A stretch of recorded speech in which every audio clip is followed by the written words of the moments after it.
Olá, amigos ouvintes da radiodivulgar.net. Tudo bem? Vamos dar prosseguimento à exploração da revista O Reformador, hoje com o título Minorando Provas Alheias, da revista do ano 135, número 2254, janeiro de 2017, páginas 29 e 30. Hoje nós temos como referência Allan Kardec, do Evangelho segundo o Espiritismo, com a tradução de Guilhom Ribeiro. Minorando provas alheias. Vamos ver o que significa esse título. Começamos com uma pergunta bem interessante.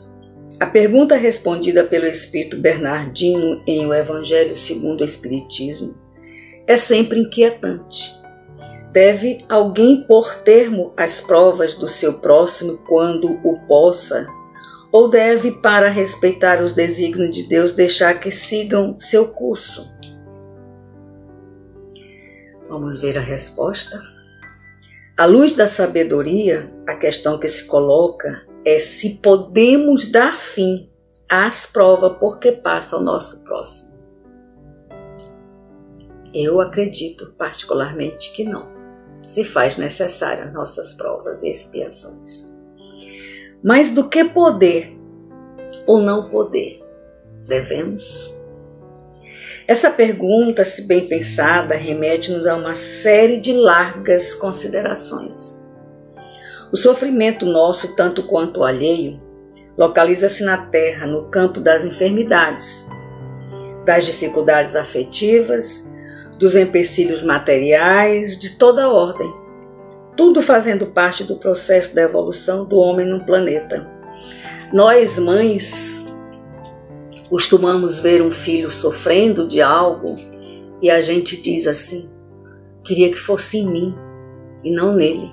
Eu falei muitas vezes isso quando meus filhos eram pequenos e ainda hoje, quando eles passam por alguma situação difícil, estão sofrendo, sentindo algum incômodo, eu digo, por que não é em mim? Por que é no meu filho? Nós estamos errados. Todos nós precisamos passar por esses momentos. Nós não podemos pegar os momentos de sofrimento dos nossos entes queridos e nós já temos a nossa carga, né? Então, como a gente fala, essa história não é minha, essa história é sua, você precisa vivenciá-la, porque a minha já é pesada, não é verdade?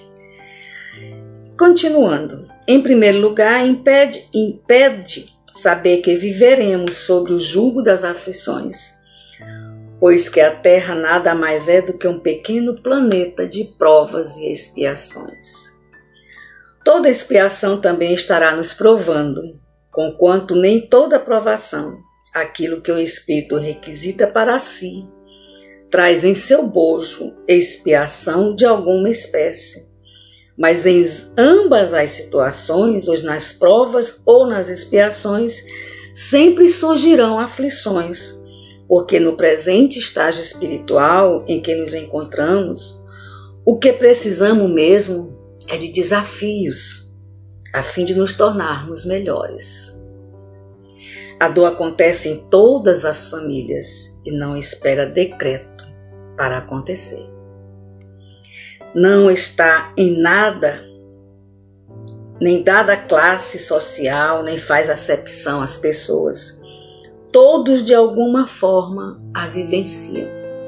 Quem nunca sentiu uma dor, por pequena que ela seja, ou material, ou espiritual,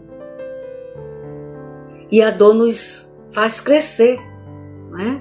Inclusive espiritualmente, principalmente espiritualmente. E nesse sentido, consola-nos saber, quando estivermos mais evoluídos, que não necessitamos de viver dessa forma tão sofrida. Porquanto aquele que mais se aproxima da perfeição não necessita expiar, nem precisará ser constantemente testado. Um dia nós chegaremos lá, né? É o que todos nós almejamos. Acerca da questão se devemos ou não minorar o sofrimento de outrem, O que precisamos entender é que a reencarnação não é casuísta para viger a lei de Talião, olho por olho, dente por dente. Muito ao contrário da lei de Talião, a reencarnação é a oportunidade para a renovação espiritual, inclusive. Embora alguns desavisados possam interpretar mal o ensinamento explicado pela doutrina espírita de que a colheita, a fim ao qual se planta, e pensar que se alguém sofre porque deve, então deve sofrer. Será que esse pensamento é correto? Mero sofisma que precisa ser combatido. Não temos o direito, nem jamais o teríamos, de querer estabelecer a justiça divina, segundo o nosso conceito equivocado da justiça, o que é um grande erro. Não nos cabe em absoluto fazer juízo de valor com relação à justiça divina. Quem somos nós para fazer juízo da justiça divina, né?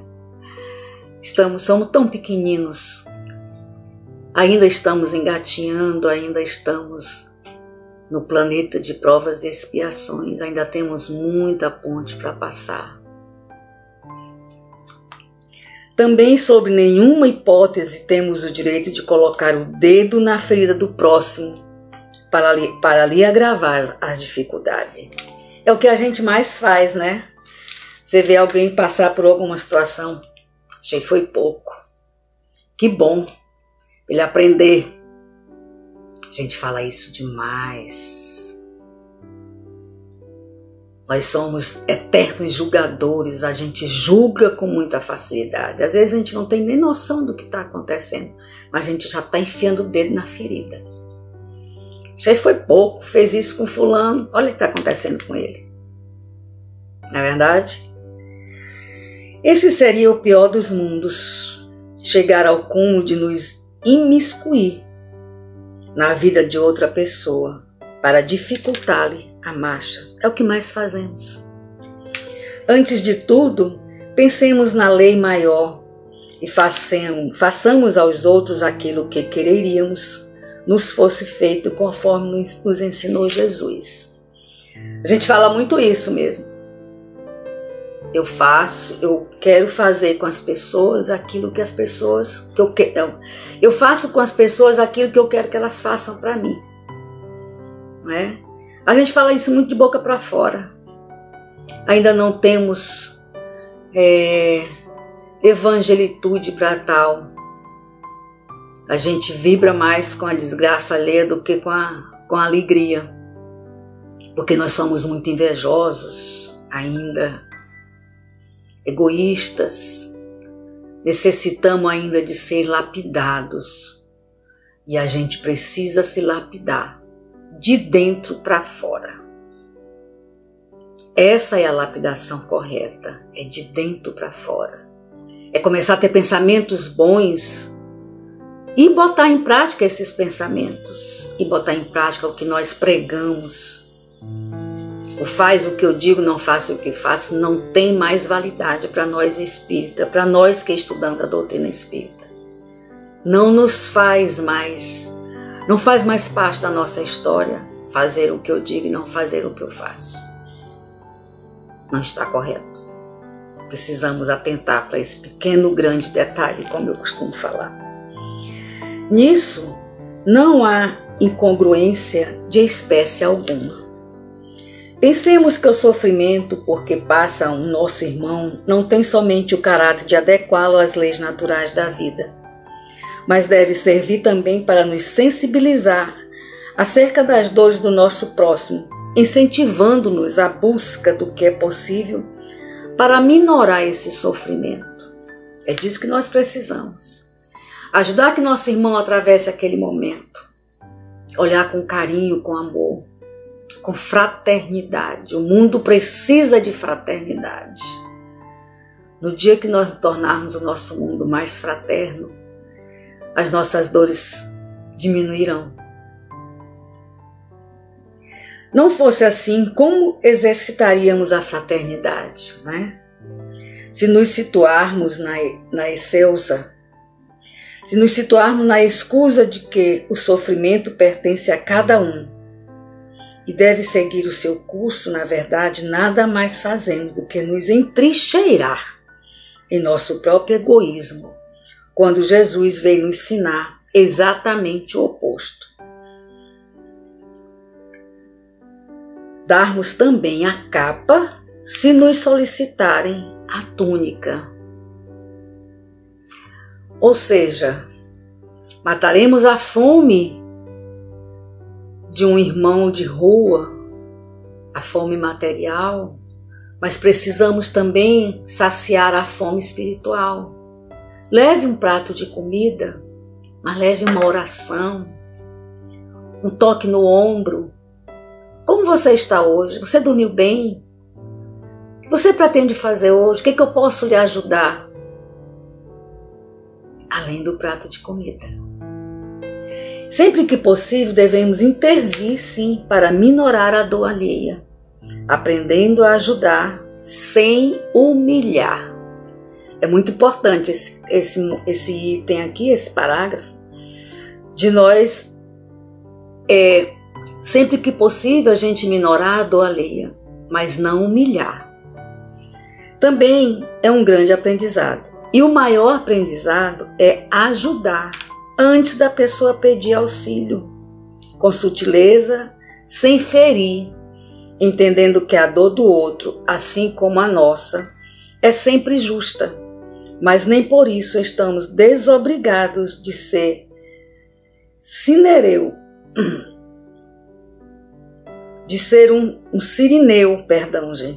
na estrada, aliviando por pouco que seja o peso da cruz de quem a carrega. Então, essa leitura, cada momento, ela vem nos afirmando mais e mais que nós precisamos ser uma pessoa, um espírito que auxilia o irmão do lado, sem precisar que ele venha pedir. A gente faz muito isso.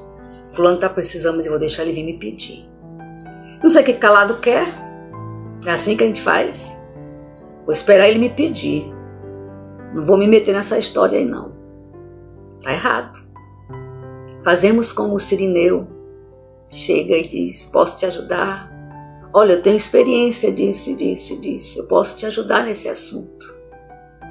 Sem esperar que ele se humilhe e venha pedir pra gente. E às vezes a gente, orgulhoso, eu morro, mas não peço. Não é isso? E talvez aquilo que negamos hoje ao irmão que tanto necessita é o que nos faltará amanhã, quando precisarmos também, por nossa vez, curar as nossas feridas. É a estrada de duas vias, é uma mão que vem e uma mão que vai. Hoje o meu irmão passa por uma situação e eu ignoro, eu não me importo, eu acho que aquela história é dele mesmo, ele se vira. E amanhã estou na mesma situação.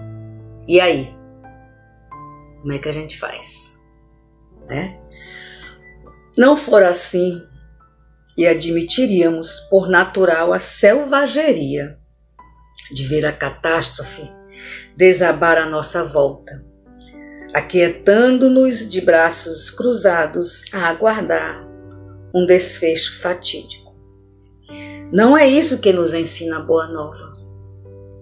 Ajudemo-nos em nossas respectivas provações. Estamos aqui para nos dar as mãos, ajudarmos uns aos outros, independente de quem seja, onde esteja.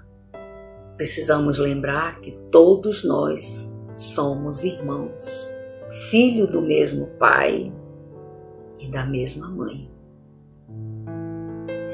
Amparemo-nos mutuamente. Nós temos um slogan no centro espírita onde eu frequento que fala: juntos somos mais fortes. Realmente, juntos somos mais fortes. Então, amparemo-nos mutuamente. Aproveitemos todas as oportunidades que a vida nos oferece de minorar o sofrimento alheio. Em especial os espíritas que devem compreender a extensão infinita da bondade de Deus, pregando resignação e paciência, mas atuando com fé e bom senso. Esse é o exercício da fraternidade. A vivência do amor, conforme Jesus nos ensinou, dar-nos ensejo a que exercitemos nossas virtudes, novos valores. É uma bênção viver servindo, porque é o espírito prático, é o espiritismo prático, a essência da doutrina espírita posta em ação. Viver servindo é a prática do espiritismo, né? É a essência da doutrina espírita. Saiamos um pouco mais de nós na exemplificação do amor de Cristo. Talvez a fonte maior que hoje existe na Terra não seja de alimento, mas de amor. Eu costumo dizer que o amor movimenta tudo. O amor pode tudo. Em qualquer situação, quando você transmite amor, fica tudo mais leve. Não é verdade? O amor é o alimento principal da nossa alma, do nosso espírito. Agradecemos ao Mestre Jesus por seu eterno exemplo de fraternidade e de amor incondicional, tentando nós mesmos, por nossa vez, depositar alguma flor no campo que margeia a estrada dos outros. Certamente essas mesmas flores depositadas estarão um dia emoldurando a nossa estrada de conquistas espirituais, adquiridas uma a uma por meio das nossas atitudes no bem. Olha aqui que final de leitura maravilhosa. Nós colocarmos flores ao longo do caminho do nosso irmão, certamente no futuro elas estarão florindo a nossa estrada também. Foi uma explanação de Allan Kardec, do livro O Livro dos Espíritos, foi traduzida por Guilherme Ribeiro, muito edificante para o nosso conhecimento, nosso aprendizado. Fiquei encantada, apaixonada por essa leitura de hoje. Ele nos ensina, resumindo toda essa leitura, amar o próximo como a si mesmo. No momento em que nós olharmos o nosso próximo como nós nos olhamos, no momento em que nós fizermos ao nosso próximo o que nós queremos que ele nos faça, a nossa vida fica mais leve e nós conseguiremos galgar com mais leveza a nossa escada, a nossa escala de crescimento espiritual. Essa era a minha mensagem de hoje. Eu quero agradecer mais uma vez a todos pela paciência. Espero que eu tenha me feito entender. Eu busco dar o máximo de mim, mas nunca a gente sabe se está tudo bem. E agradecer a audiência. Desejar a todos novamente um feliz ano novo. Fiquem com Deus e a Virgem Maria. Wanda Barros, para a radiodivulgar.net.